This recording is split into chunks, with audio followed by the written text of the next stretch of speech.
My son, Leo, stood in my den, holding the paperwork for a $750,000 house. "You're paying for it, Dad," he said, his tone leaving no room for discussion, as if I were his valet. I had given him my entire life, and now he and his wife were suing me. But they didn't know I was ready to burn their perfect world to the ground to get my dignity back.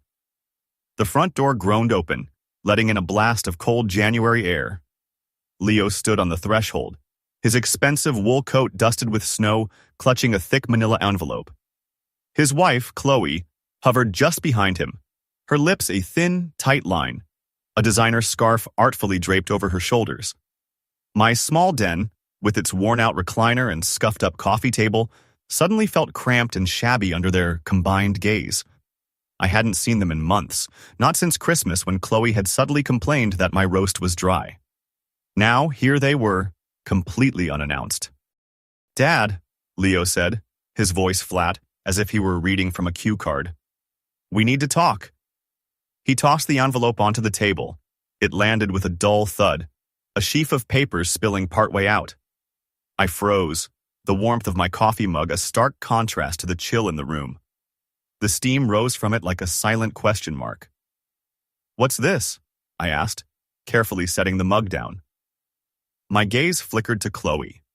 She was already absorbed in her phone, her perfectly manicured nails tapping away on the screen, glinting under the lamplight. She didn't bother to look up. Leo crossed his arms over his chest. "It's a lawsuit, for $750,000. You're covering our mortgage." I blinked, a tight band squeezing my chest. "What are you talking about? I never signed a thing." Chloe let out a short, sharp snort, finally deigning to look at me. "Oh, please, Rob. Don't play dumb. You owe us." She gestured vaguely at the room, her diamond ring flashing. "You've been sitting on your retirement savings for years, living like this." My jaw tightened. The air grew thick, heavy with the weight of their entitlement. I took a step toward the table, my slippers shuffling on the threadbare carpet, and picked up the documents. The words plaintiff. Leo and Chloe Miller burned into my retinas.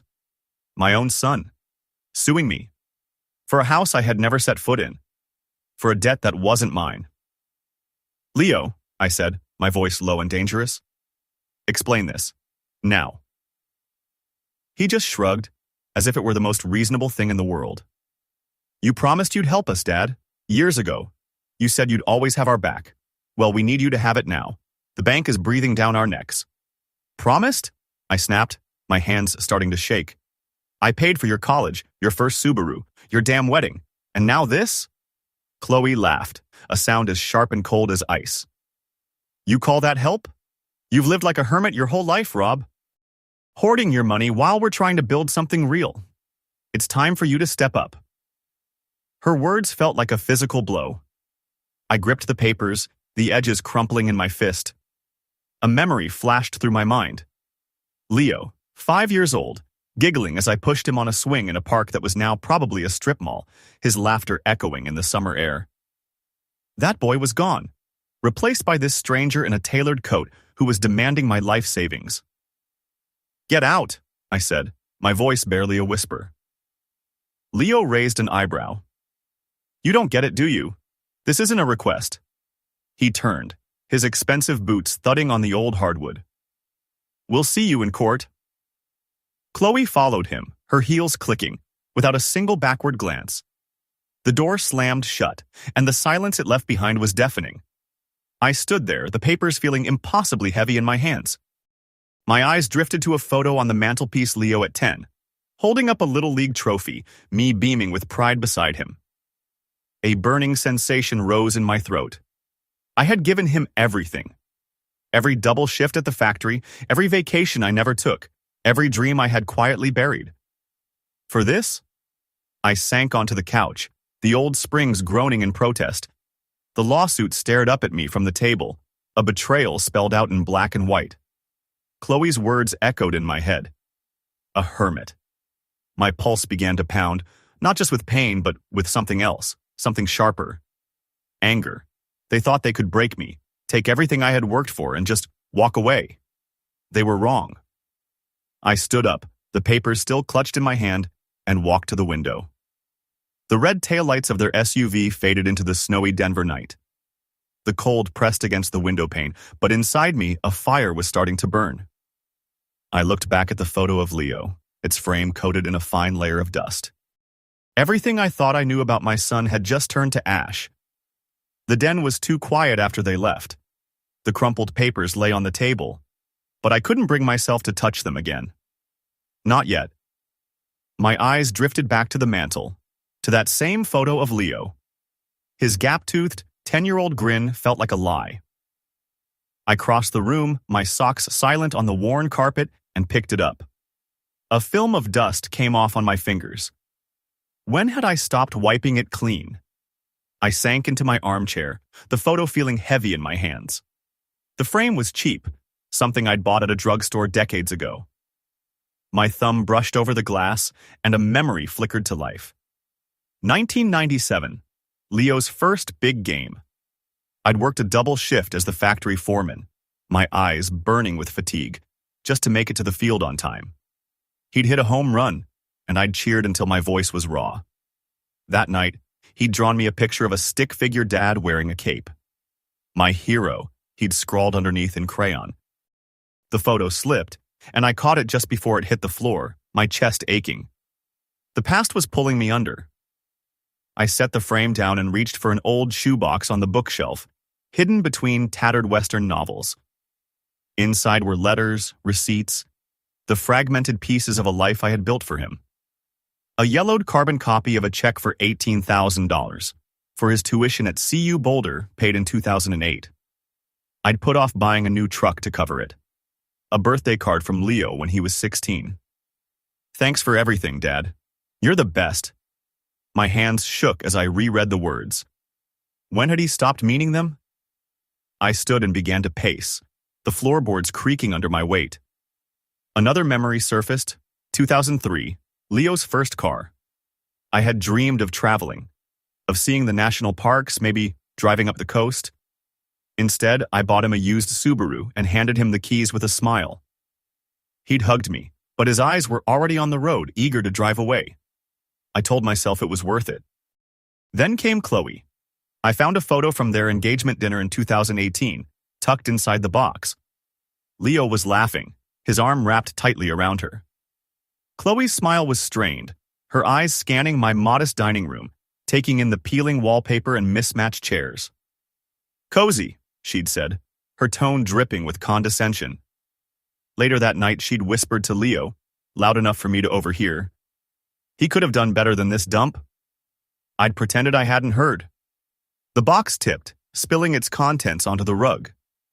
I knelt to gather the papers and found a receipt from 2011 for their wedding. I had drained my savings for it, $40,000, because he wanted a big reception at a mountain resort. Chloe had insisted on a string quartet and imported flowers. I hadn't complained. But at the reception, Leo had barely spoken to me, too busy posing for pictures. Chloe had thanked me with a curt nod, her diamond earrings glinting. I shoved the receipt back into the box, my jaw tight. The memories weren't sweet anymore. They were sharp, each one a tiny cut. Every sacrifice, every choice I had made for him had led directly to those papers on my table. I walked to the kitchen, needing air, but the house felt like a cage. My coffee mug sat cold on the counter. I reached for it, then stopped. A dark stain had spread across the rug where I'd dropped it earlier. It looked like a splash of blood. I returned to the armchair, my pulse loud in my ears. Leo hadn't always been like this. As a boy, he'd clung to me, begging for one more bedtime story. But somewhere along the line, maybe at college, or maybe the moment Chloe's claws sank into him, he had changed. The greed had been there, dormant, and I had been too blind with love to see it. Enough. I stood up, the shoebox still open on the floor, its contents a roadmap of my mistakes. I wasn't that man anymore, the one who gave everything and asked for nothing in return. They thought they could take my dignity, my savings, my life. They had underestimated me. I pulled my phone from my pocket, the screen cold against my fingers. My thumb hovered over my contacts, scrolling past old work buddies and neighbors until it stopped on a name. Sarah Chen, attorney at law. I had met her years ago through a friend. She was sharp, kind, and tough as nails. Her business card was still in my wallet, tucked away for a day I never thought would come. I stared at the screen, my anger no longer a crushing weight but a white-hot spark. I wasn't their victim, not anymore. The rain pelted my windshield as I drove into Denver, the city's skyline a blur of gray steel. My hands gripped the steering wheel, my knuckles white. The lawsuit papers were in my jacket pocket, their presence a heavy weight against my chest.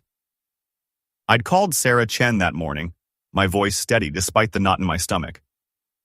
"I need help," I'd said simply. She'd replied, "Come in at 10. Now it was 9:55 and my heart was pounding like I was a young man facing my first factory layoff. I found a parking garage near her office, a sleek glass building squeezed between a trendy cafe and a bank. The elevator was silent and swift, its hum a stark contrast to the noise in my head. I caught my reflection in the polished steel doors, gray hair thinning at the crown, lines around my eyes deeper than I remembered. But my eyes themselves burned with something new. Resolve. Sarah's office was on the 15th floor. I hesitated at the door, her name etched in silver on the frosted glass. My fingers brushed against the papers in my pocket. Leo's voice echoed in my mind. "You're paying, Dad." I pushed the door open. Inside, the air smelled of coffee and clean, crisp paper. Sarah stood behind a large modern desk, her dark hair pulled back in a neat bun, a sharp blazer defining her frame. She was younger than me, maybe in her early 50s, but her eyes held a knowing weight that matched my own. "Rob," she said, her smile warm but direct. "Sit. Coffee?" I nodded, easing into a comfortable leather chair. "Black, please." She poured a cup from a sleek machine, handing me the mug. Her desk was immaculate, files stacked precisely, a single orchid in a pot, a framed photo of a golden retriever next to her monitor. "So," she said, settling across from me, "tell me what's going on." I pulled out the papers and slid them across the desk. "My son, Leo, and his wife, Chloe. They're suing me. $750,000 for a mortgage I never agreed to." Sarah's brow furrowed as she scanned the documents. "This is bold," she muttered, her pen tapping against the page. "No signature from you. No cosign agreement. It's just their word against yours." "They claim I made a promise," I said, my voice tight, "years ago, that I'd always help them out. But this..." I leaned forward, my hands clenching into fists.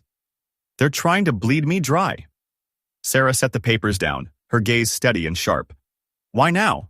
What's their angle?" I let out a long breath, the memory of Chloe's sneer flashing in my mind. "They live big. Big house, fancy cars, bigger debts. Leo's a marketing consultant, but he spends like a CEO. Chloe's worse. She's obsessed with appearances. They think I'm an easy target." She nodded, jotting down a note. "And you? What do you want, Rob?" I paused. The question caught me off guard. What did I want? It wasn't just to win, not just to stop them. "I want them to regret this," I said, my voice low. "They betrayed me. They took my life's work and spat on it. I want my dignity back." Sarah leaned back, a spark lighting up in her eyes. "Good, because they're counting on you to roll over. They're wrong." She tapped her pen again, her expression thoughtful. "I've seen this before. People like them, greedy, careless, they always leave a trail. We'll find it." "You think we can win?" I asked, my throat suddenly dry. "I think we can do more than win," she said, a hint of a smile on her lips. "But it won't be easy. They're banking on you giving up. Are you ready to fight?" For the first time in days, a flicker of hope ignited inside me. "I'm ready." She slid a contract toward me. "Then let's get started. I'll need everything you have, emails, texts, any record of these so-called promises. We'll dig into their finances, their story. If they're lying, we'll prove it." I signed the document, my hand surprisingly steady. Sarah's confidence was infectious, like a spark catching on dry kindling. She stood and walked me to the door. "One more thing," she said, her tone softening. "I've been through something like this. Not a lawsuit, but a betrayal. It hurts, but it also shows you who you really are." I met her gaze, seeing not just a lawyer, but a person who understood. Thanks, Sarah. Outside, the rain had stopped. A sliver of sun broke through the heavy clouds, glinting off the wet pavement. I stepped onto the sidewalk, my shoulders feeling lighter than they had in weeks. For the first time, I felt like I could actually win this. The coffee shop smelled of roasted beans and burnt sugar, its high ceilings echoing with the low hum of conversation. Sarah and I sat in a corner booth, a laptop glowing between us. Printouts of public records and financial statements fanned out like a losing hand of cards. My fingers tapped restlessly on the edge of a folder. I'd spent days stewing in the betrayal, but now, with Sarah's sharp eyes scanning the documents, I felt a shift. We weren't defending. We were hunting. Found something, Sarah said, her voice low. She turned the laptop toward me. An Instagram post loaded on the screen. Chloe, in a flowing red dress, posed in front of a sleek modern house, their house. The caption read, "Living the dream we earned." I snorted. Earned. Right. Keep scrolling, Sarah said, her pen poised over a notepad. I did. And there was Chloe again, this time at a ski lodge in Aspen. Chloe with a new designer handbag. Chloe on a beach in Miami. Every post screamed of money they didn't have. She's spending like there's no tomorrow, Sarah muttered, and Leo's letting her. I leaned back, adjusting my glasses. The picture was coming into focus. Leo always cared about appearances, I said. Even as a kid, he'd throw a fit if his sneakers weren't the right brand. Public shame? That's his biggest fear. Sarah nodded, jotting down a note. And Chloe's worse. Her entire identity is on this app. One crack in that perfect facade, and she'll crumble. She flipped through a stack of financial records, her brow furrowing. Here. Leo took out a second mortgage last year. He's drowning in debt. No wonder they're coming after you. I picked up a credit report, the numbers stark and unforgiving. Late payments, maxed out credit cards, a car loan in default. My son, the big shot consultant, was a house of cards. He hid all of this from me, I said, my voice tight. All those family dinners bragging about his big clients, all lies. Sarah's eyes softened for a moment, but her tone remained firm. They're vulnerable, Rob. We can use this, but we have to be smart. No mistakes. I nodded, my mind racing. For years, I had let Leo's easy charm blind me. Not anymore. I glanced around the bustling coffee shop, at the students typing on laptops and a young couple whispering over a book. It reminded me of a simpler time, when Leo would beg me to read him stories before bed. That boy was gone. The man he had become deserved what was coming. We spent hours digging. Sarah cross-referenced bank statements with Chloe's posts, matching the dates of extravagant purchases. A $4,000 handbag, a $12,000 ski trip. I searched public records, finding liens against their house, whispers of unpaid property taxes. Each discovery fueled me, my initial pain replaced by a cold, thrilling certainty. They thought they could bully me into submission. They were about to learn otherwise. Sarah finally closed her laptop and stretched. We have enough to start, she said. Their weaknesses are obvious. Leo's pride, Chloe's vanity. We'll hit them where it hurts, but not directly. Not yet. I have an idea, but it needs to be handled delicately. I raised an eyebrow. Care to share? She smiled, a sly glint in her eye. Patience, Rob. You'll like it. She gathered her papers, her confidence radiating across the table. Go home. Think about what scares them the most. I drove back through the suburbs, the streets quiet under a gray sky.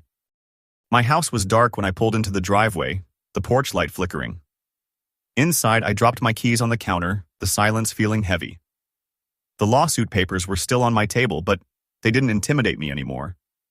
I crossed to my desk and pulled out a notepad. Sarah's words echoed in my mind. What scares them most? Shame, exposure, losing their shiny fake world. I sat down, a blank page before me. My pen hovered for a moment, then pressed down, the words forming slowly. An anonymous email. To their creditors, perhaps. Or maybe to the HOA in their upscale neighborhood. Something to stir the pot, to make them squirm. I pictured Leo's face, pale with panic, and Chloe's perfect smile cracking at the edges. My own lips twitched into a grim smile of satisfaction. I began to write, the pen scratching in the quiet house. Each word felt like a step toward reclaiming my life. I wasn't just fighting their lawsuit anymore. I was rewriting their story. The page filled, and for the first time in years, I felt powerful, holding not just a piece of paper, but their fate. The desk lamp cast a dim glow over my kitchen table, the only light in the otherwise dark house. I held the printed email, my eyes scanning each line for the third time. Every word was precise, anonymous, a carefully aimed needle intended to pierce Leo's fragile empire. Concerns regarding financial stability, pattern of missed payments, potential fraud. I'd spent hours crafting it, my hands steady but my pulse racing. This was it, the first move. I folded the paper and slid it into an unmarked envelope, though I'd be sending it digitally from a burner account. My fingers brushed the seal, and for a second, I hesitated. A memory flickered. Leo, age 12, his eyes wide with a mix of fear and excitement as I taught him to ride a bike, his triumphant laughter filling the driveway. I shook it off. That boy was a ghost. The man he'd become didn't deserve my mercy. I opened my laptop, logged into the anonymous account, and sent the email to a general address for their mortgage lender's fraud department. The wind howled outside, a faint whistle cutting through the silence. It felt right, like fate itself was carrying my message forward. 2 days later, I met Sarah at a coffee shop downtown. The place buzzed with chatter, the smell of espresso thick in the air. She slid into the booth across from me, her eyes bright. "It worked," she said, keeping her voice low. The email triggered an internal review. Leo's lines of credit are frozen. No new loans, no financial wiggle room. I leaned forward, a grin tugging at the corners of my mouth. "Do they know?" "Oh, they know," Sarah said, taking a sip of her latte. "My source says Leo is panicking. Chloe is furious, blaming him for the whole mess. They're cracking, Rob." I pictured it. Their sterile, glass-walled house, Leo pacing back and forth, Chloe's voice sharp and cutting. My chest warmed with a cold, satisfying heat. "What's she saying?" I asked. Sarah smirked. "She called him incompetent, said he's ruining their life. He's begging creditors for extensions, but with the review in progress, no one's budging." I nodded, stirring my coffee. The spoon clinked against the ceramic mug, a sound as steady as my resolve. "Good. Let them feel it." Sarah's smile faded slightly. "This is just the start, Rob. They'll fight back. We need to stay ahead of them." She slid a folder toward me, her notes neat and organized inside. "Keep your phone close. They might try to reach out." I drove home, the city lights blurring past my window. My house was quiet, the lawsuit papers now tucked away in a drawer, out of sight. I felt lighter, as if I'd shed a weight I hadn't even realized I was carrying. The email had done its job, but Sarah was right. This was only the beginning. I poured a glass of water, the hum of the faucet filling the silence, and sat at the table, replaying her words. "They'll fight back." That night, I barely slept, my mind buzzing. I imagined Leo's desperation, Chloe's rage. Their perfect world was fraying at the edges, and I had pulled the first thread. By midnight, I was at my desk again, sketching out ideas for the next step.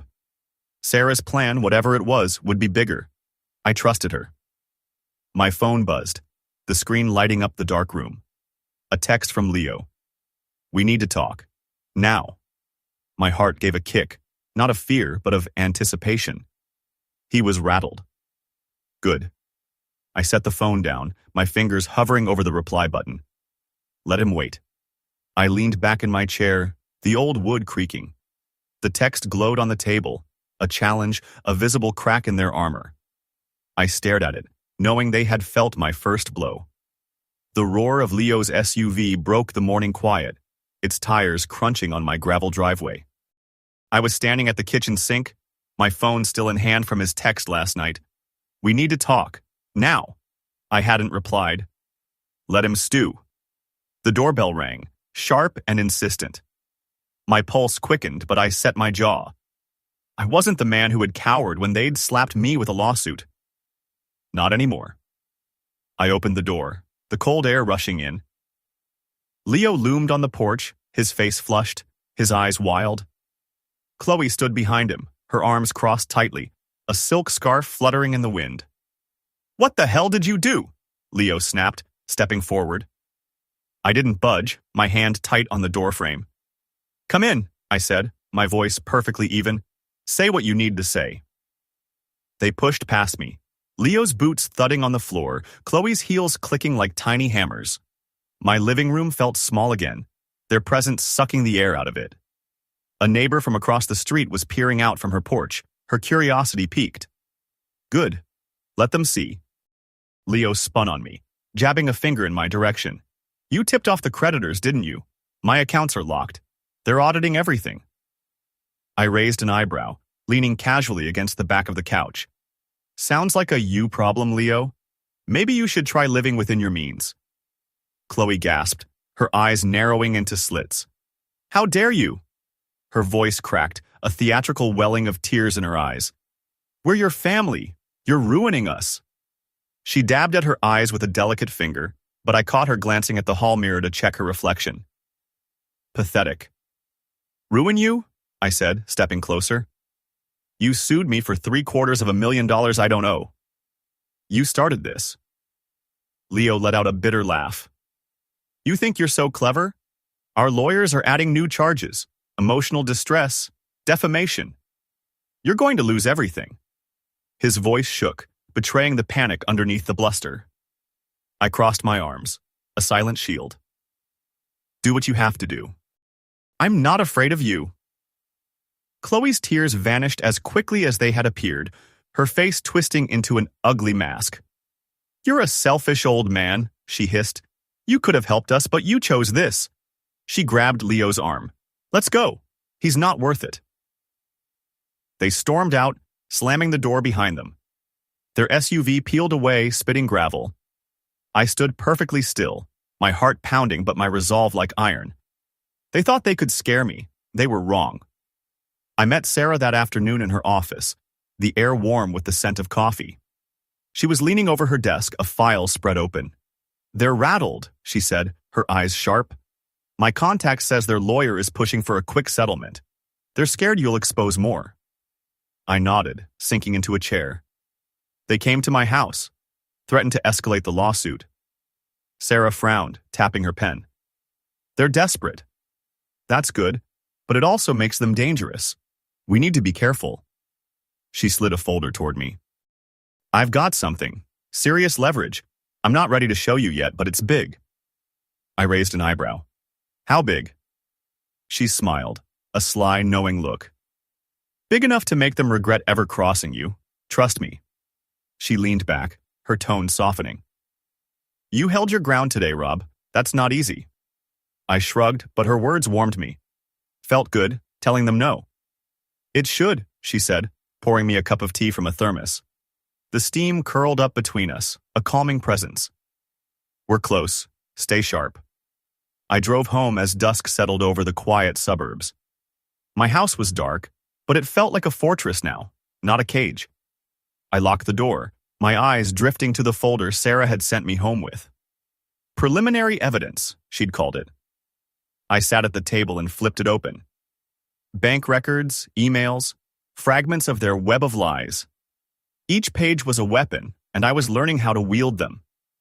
I turned another page, my eyes narrowing. Every line brought me closer to their downfall. The park was still, the late February air crisp, and carrying the scent of damp earth. Sarah and I sat on a weathered bench, a manila folder resting between us like a loaded gun. Dry leaves skittered across the path, and I glanced over my shoulder, half expecting to see someone watching us. My hands were steady, but my pulse thrummed. We were close, closer than ever to turning Leo's world completely upside down. Sarah opened the folder, her fingers quick but careful. "This is it, Rob," she said, her voice low, almost swallowed by the wind. "Leo fudged his income on the mortgage application, inflated his salary by nearly double. These documents prove it." She slid a page toward me, a bank statement with numbers that simply didn't add up. I adjusted my glasses, scanning the figures. My throat tightened, not with shock, but with a grim, satisfying thrill. "He lied to the bank," I said, my voice barely above a whisper. "This is fraud. This could ruin him." "It could," Sarah confirmed, her eyes sharp. "If we play it right. We hold this for the trial. Let them think they're safe, then we drop it." She tapped the page, a faint smile curling her lips. "But we can start smaller. Shake him up now, make him sloppy." I leaned forward, the old bench creaking. "How?" "His job," she said. "He's a marketing consultant, right? His entire career is built on trust and image. If his boss gets an anonymous tip about his mountain of debt, about his financial instability, it'll rattle him. It might even cost him his position." I nodded, the idea sparking to life. Leo, with his tailored suits and false confidence, lived for his professional title. Strip that away, and he would crumble. "He'd hate being seen as a fraud," I said.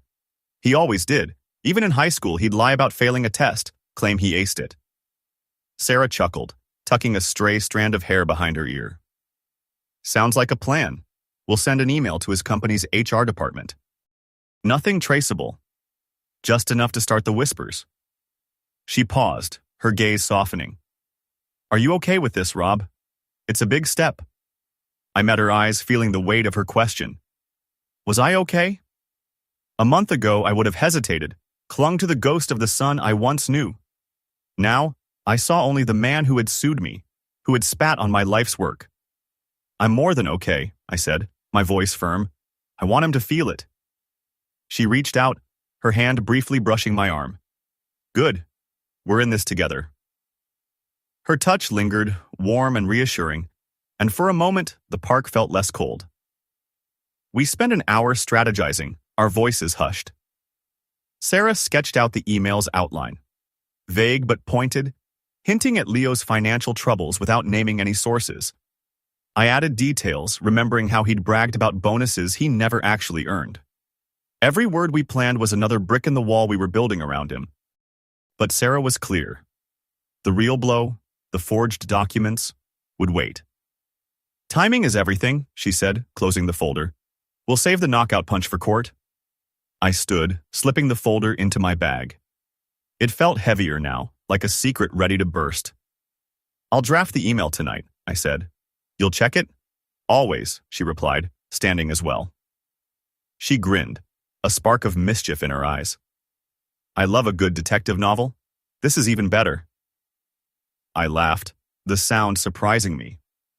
For the first time in weeks, I felt truly alive, not just angry. We parted ways, Sarah heading to her car, me walking the long path toward home. The park faded behind me, but her words stayed with me. We're in this together. At home, the house was quiet, the only sound the low hum of the refrigerator. I set my bag down, the folder peeking out.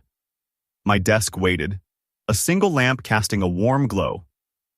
I poured a coffee, the steam curling into the air, and sat down, opening my laptop. The blank screen stared back, but I wasn't daunted. I began to type, each keystroke deliberate. To whom it may concern. Regarding concerns about James Miller's financial reliability. The words flowed, sharp and cold, like the edge of a blade. I paused, glancing at a photo on the shelf. Leo at 16, holding a fishing rod, grinning from ear to ear. I had taught him how to cast that summer. My chest ached with a dull pain, but I turned away, back to the screen. That boy was gone. This was for me now, for the life I had earned. I typed on, my heart pounding with a grim purpose. Each letter brought me closer to the moment when Leo would finally know what real loss felt like. The coffee was cold, but I didn't care. My laptop screen glowed in the dim kitchen, the anonymous email account still open. I'd sent the message to Leo's company yesterday, a single click that felt like pulling a trigger. Now I refreshed the page, waiting for news. My fingers drummed on the table, the rhythm matching my pulse. I knew it had worked. Sarah's call this morning had confirmed it. Leo was unraveling. I stood up and stretched, the chair scraping against the floor. My house was still, the clock on the wall ticking past noon. I'd spent the morning pacing, replaying Sarah's words. They demoted him, Rob. No warning, he's a junior associate now, with half the pay. I pictured Leo in his glass-walled office, his usual swagger gone, his colleagues whispering behind his back. The thought warmed me, a quiet, satisfying triumph. I drove to Sarah's office, the city humming around me. Her building was familiar now, the elevator's hum, a steady comfort. Inside, she sat at her desk, a stack of papers beside her. You look pleased, she said, raising an eyebrow. Shouldn't I be? I replied, settling into a chair. He's falling apart. She nodded, sliding a notepad toward me. My source says he's a mess, showed up late, snapped at his boss. Then he went home and had a huge fight with Chloe. She leaned back, her eyes sharp. She's livid, called him a failure, said he's dragging her down. I smirked, but a flicker of unease stirred within me. What's she doing about it? Sarah's smile faded. That's the thing. Leo is broken, but Chloe is different. She's cornered, and that makes her dangerous. We need to watch her. She tapped her pen, thoughtful. Still, you did it, Rob. First blood. I exhaled, the weight of her words settling in. First blood. Yes, but the war wasn't over. I glanced at the photo on her desk, the golden retriever, its tail a blur of happy motion. It grounded me, a reminder of her warmth. What's next? I asked. We keep pushing, she said. But carefully. I'm working on Chloe. I've got something in the works. She slid a sealed folder across the desk. This is for her. Don't open it yet. You'll know when the time is right. I took it, the paper cool against my fingers. You love your secrets, don't you? She laughed, a soft, low sound. Keeps things interesting. Her eyes held mine, a spark of something more than just professional partnership. I looked away, my neck feeling warm. Back home, I set the folder on my table, unopened. The radio played quietly, a news segment about corporate audits. I smiled. Perfect timing. Leo's world was shrinking, his pride in tatters. I imagined him now, in his sleek, modern house, Chloe's voice cutting through the air. I hadn't seen their fight, but Sarah's source had painted a clear picture. Leo slumped at their marble kitchen island, a glass of whiskey in his hand. Chloe, pacing back and forth, her heels clicking on the polished floor. You swore you had this handled, she'd screamed, her voice raw. Now we're a joke. It's not over, Leo had shot back, slamming his glass down. I'll fix it. I always do. She'd laughed, a cold, empty sound. You're nothing without me. Get it together, or I'm done. The words stung, even secondhand. Their marriage was cracking, and I had driven the wedge. I poured a glass of water, the faucet's hiss steadying me. My phone buzzed. It was Sarah with a screenshot. Leo's company had posted a public statement about restructuring. Code for his demotion. Public, perfect. I sat down, the sealed folder still on the table. Chloe's turn was coming. I could feel it, like a storm gathering on the horizon. I opened it, just a crack, glimpsing papers inside. Each one promised another blow, this time aimed directly at her. The cafe buzzed with morning chatter, the air thick with the scent of roasted beans. I sat in a corner booth, my laptop open, a fake social media account glowing on the screen. My fingers hovered over the keyboard, cautious. I'd triple-checked the post, every word a dart aimed at Chloe's perfect facade. Sarah's evidence was damning. Chloe had been siphoning company funds for personal splurges, burying the receipts in her expense reports. Now, I would expose her, anonymously, to her precious online world. I glanced around. A barista frothed milk, a couple laughed over pastries. No one was watching. I hit post, the screen flashing. Concerns about Chloe Miller's ethics at Horizon Marketing. Misused funds. See proof. A link to scanned, redacted receipts followed, completely untraceable. My heart gave a kick, but I leaned back, sipping my tea. It was done. By noon, the post had spread like wildfire. Comments piled up from colleagues, clients, and strangers. Is this real? She always seems so professional. Check her Instagram, it's all there. I refreshed the page, watching the share count climb. Chloe's carefully curated life was unraveling, and I felt a rush, sharp and clean. I met Sarah at her office that afternoon, the folder she'd given me tucked under my arm. She was at her desk, scrolling on her phone, a grin spreading across her face when she saw me. "You're a natural, Rob," she said, setting the phone down. "The post has over 500 shares. She's panicking." I sat down, the leather chair creaking. "What's she doing?" Sarah leaned forward, her voice low. "She tried to delete it, but it's too late. She posted a teary video, rambling and claiming it's all a lie. It just made things worse. Her boss called her in for a meeting. She's on thin ice." She slid her phone toward me. The video paused on Chloe's blotchy, mascara-streaked face. I didn't play it. I didn't need to. "Good," I said, my voice cold. Let her squirm. I pictured her in her sleek office, her confidence shattered, her colleagues whispering. Her Instagram, once a shrine to her ego, was now a battleground of accusations. It felt right, like balancing a scale that had been tipped for far too long. Sarah's eyes narrowed, her expression thoughtful. "She's not done, though. People like her lash out when they're cornered. We need to be ready." She tapped the folder I'd brought. "This was just the start. We've got more." I nodded, my fingers brushing the folder's edge. "How did you get this stuff anyway?" She smirked. "I dig deep. It's an old habit." Her tone was light, but her eyes held a story she wasn't sharing. I didn't push. I trusted her. We talked strategy, her voice steady, mine eager. Chloe's fall was sweet, but Leo was still out there, licking his wounds. "They'll fight back," Sarah warned, and I felt it, a prickle of unease beneath my triumph. I drove home as the city faded into dusk. My house was quiet, the air heavy with the scent of polished wood. I set the folder down, my tea now cold. The post was still live, the comments now numbering in the thousands. I allowed myself a small smile. Chloe was learning what exposure felt like.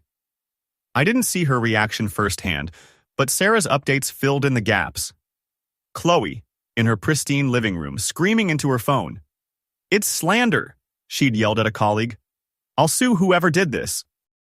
Her hands were shaking, her perfect nails chipped. Leo watched silently from the couch, his own humiliation still raw. "Fix it," he'd muttered, but she had ignored him, dialing her boss, her voice breaking into sobs. My phone buzzed, snapping me back to the present. An unknown number. I stared at the screen, my thumb hovering over the answer button. The room felt too still, the silence pressing in on me. I let it ring, my breath shallow. The call stopped, then started again, insistent. I picked up the phone, my grip tight, the quiet of my house now feeling heavy, like the calm before a storm. The crisp white envelope lay on my kitchen table, its sharp edges taunting me. I'd found it in the mailbox that morning, the law firm's embossed logo gleaming in gold. My fingers hesitated for a second, then tore it open, the paper rustling like a dry warning. The letter was cold and formal. "Robert Miller, you are hereby accused of defamation and slander. Immediate cessation. Damages are sought." Leo and Chloe were hitting back, and their new lawyer was promising to bury me. My pulse raced, but I set the letter down, taking a slow, deliberate breath. They weren't winning. Not yet. My phone buzzed. Leo's name flashed on the screen. I let it ring twice, then answered, bracing myself. "You think you're so smart, Dad?" His voice was sharp, venomous. "Spreading lies? Ruining my life? I'm going to make sure everyone knows what a bitter old man you are." I leaned against the counter, the cold tile grounding me. "You started this, Leo, not me." He laughed, a harsh, ugly sound. "You're done. Our lawyer is the best in Denver. You'll lose your house, your savings, everything." His words were meant to be a blade, but they didn't cut as deeply as they once would have. "Try it," I said, my voice steady. "I'm not afraid." I hung up, my hand trembling slightly but my resolve firm. The phone buzzed again almost immediately. A text from Chloe. How could you do this to us, Rob? We're family. Stop before you destroy Leo's future. A photo followed. Leo at age 6, grinning in a tiny baseball cap. My chest tightened, but I deleted it without a second thought. She was playing dirty. It wasn't going to work. I drove to Sarah's office, the city a blur of March gray. Her door was open, the air warm with the scent of coffee and paper. She stood at her desk, papers strewn across it like battle plans. Got the letter? She asked, her eyes sharp. I nodded, handing it to her. And a call from Leo. He's furious. Chloe is trying guilt trips. Sarah scanned the letter, her lips pursing. They've got a big shot now, Mark Jennings. He's good, but he gets sloppy when he's cornered. She set the letter down, meeting my gaze. They're scared, Rob. This is a bluff. A big, expensive attempt to make you back off. I sank into a chair, the leather creaking. It's working. A little, I admitted, my voice quiet, honest. The weight of their threats was pressing down hard. She crossed the room to me, her hand resting gently on my shoulder. You're stronger than you think. We've got them. Our evidence is ironclad. Her touch was steady, her voice a lifeline. Let's prep for court. Tonight. We worked late into the night, the office glowing under the fluorescent lights. Sarah spread documents across the large conference table. Leo's forged mortgage papers, Chloe's embezzlement receipts. She walked me through our strategy, her words precise, her confidence contagious. We'll hit them hard, she said. Jennings won't see it coming. I nodded, flipping through the pages. A memory surfaced. 1995, me staying up all night to help Leo finish his science fair project. The look of pure joy on his face when he won. I had been weak then, too giving. Not now. They underestimated me, I said, my voice low. Big mistake. Sarah smiled, a look that was both soft and fierce. Damn right. She poured us both some tea, the steam curling in the space between us. Are you ready for this, Rob? More than ever, I said, meeting her eyes. Her belief in me was a spark, igniting a strength I had buried long ago. I got home well past midnight, the house dark and silent. I didn't sleep, my mind replaying Sarah's plan over and over. By dawn, I was up, the trial looming. I stood before my mirror, my suit pressed, my hands steady as I knotted my tie. The reflection that stared back wasn't the tired, defeated man I had been just a few months ago. It was someone ready to fight. The courtroom smelled of old wood polish and tension, its marble floors gleaming under the harsh fluorescent lights. I sat beside Sarah, my hands gripping a folder, my heart a steady, heavy drum against my ribs. The wooden benches creaked as people settled in strangers, a few familiar faces from my neighborhood. Across the aisle, Leo and Chloe sat with their lawyer Jennings, who was whispering in their ears. Leo's jaw was tight, his knuckles white where he gripped the table. Chloe's eyes darted around the room, avoiding my gaze. They looked smaller here, stripped of their arrogance. The judge entered, her black robe swishing, and the room fell silent. Sarah squeezed my hand under the table, her touch quick but warm. We've got this, she murmured. I nodded, my throat dry but my resolve like iron. Jennings stood first, his voice smooth and practiced, painting me as a vindictive old man and his clients as innocent victims of slander. I kept my eyes fixed on the judge, her face an unreadable mask. Then Sarah rose, and her presence seemed to command the room. Your Honor, she began, her voice clear and strong. The plaintiffs have built their entire case on a foundation of lies, and we have the proof. She presented the evidence with surgical precision. Leo's forged mortgage application, his inflated income statements, Chloe's siphoned company funds. Each document was projected onto a large screen for the entire court to see, undeniable and damning. A murmur rippled through the room. Leo shifted in his seat, his face pale. Chloe's hand flew to her mouth, her diamond rings glinting under the harsh lights. Jennings objected, his tone sharp, but the judge waved him off. Continue, Ms. Chen. Sarah did, her words cutting through the silence. These are not simple errors, Your Honor. This is a pattern of deliberate fraud. Mr. Miller lied to a federally insured bank to secure a loan he could not afford. Mrs. Miller stole from her employer to fund an extravagant lifestyle. She paused, letting the weight of her words settle. And they sued Robert Miller to cover their deceit. Leo slammed his fist on the table, his voice cracking. That's a lie.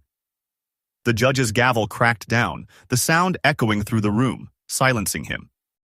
Chloe whispered frantically to Jennings, her face ashen. But he just shook his head, helpless. I watched it all unfold, my chest tight, but a strange calm settling over me. Their carefully constructed empire was crumbling, and I felt no pity, only a cold, hard satisfaction. Sarah sat down, her hand brushing mine again. Your turn, she whispered, but I knew it wouldn't be necessary. Her performance had been enough. The judge deliberated for only a few minutes, her voice firm when she returned. The plaintiff's claims are dismissed. Furthermore, the evidence presented suggests potential criminal fraud by Leo and Chloe Miller. This court will refer the matter to the district attorney's office for investigation. She struck her gavel, the sound final. Leo shot to his feet, his chair scraping loudly against the floor, his eyes wild. This isn't over, he shouted, but a bailiff was already moving toward him. Chloe buried her face in her hands, her shoulders shaking with silent sobs. Jennings gathered his papers, a look of utter defeat on his face. The room buzzed with chatter, but I stayed still, anchored by Sarah's steady presence beside me. Outside, the air was sharp, and the sky was a brilliant, cloudless blue. Sarah touched my arm, her eyes soft. You did it, Rob. She smiled. But this isn't just about winning. It's about what comes next. I nodded, clutching the folder, its weight now a symbol of my fight. The courthouse steps stretched out before me, and each one felt lighter than the last. I took the first step, feeling like I was walking into a life I hadn't yet dared to imagine. The restaurant glowed with candlelight, the rich scent of garlic and wine wrapping around us like a warm blanket. Sarah sat across from me, her wine glass raised, her smile wide and genuine. To justice, she said, her voice warm. I clinked my glass against hers, the sound sharp and clear in the bustling steakhouse. The trial was over. Leo and Chloe were defeated. And for the first time in years, I felt free. My suit jacket was slung over the back of the chair, my tie loosened. Sarah's laughter cut through the hum of conversation around us as she recounted the look on Jennings' face in court. He looked like he'd swallowed a lemon, she said, her eyes sparkling. I grinned, cutting into my steak. You were unstoppable. They never stood a chance. My voice was light, but my chest was full with relief, with pride, and with something deeper I couldn't yet name. The weight of Leo's betrayal and Chloe's cruelty had finally lifted, leaving space for something new to grow. Sarah sipped her wine, her gaze softening. You were the one who kept going, Rob. That took real guts. She paused, her fingers tracing the stem of her glass. I know what it's like, fighting for yourself after someone breaks your trust. She looked up. My divorce.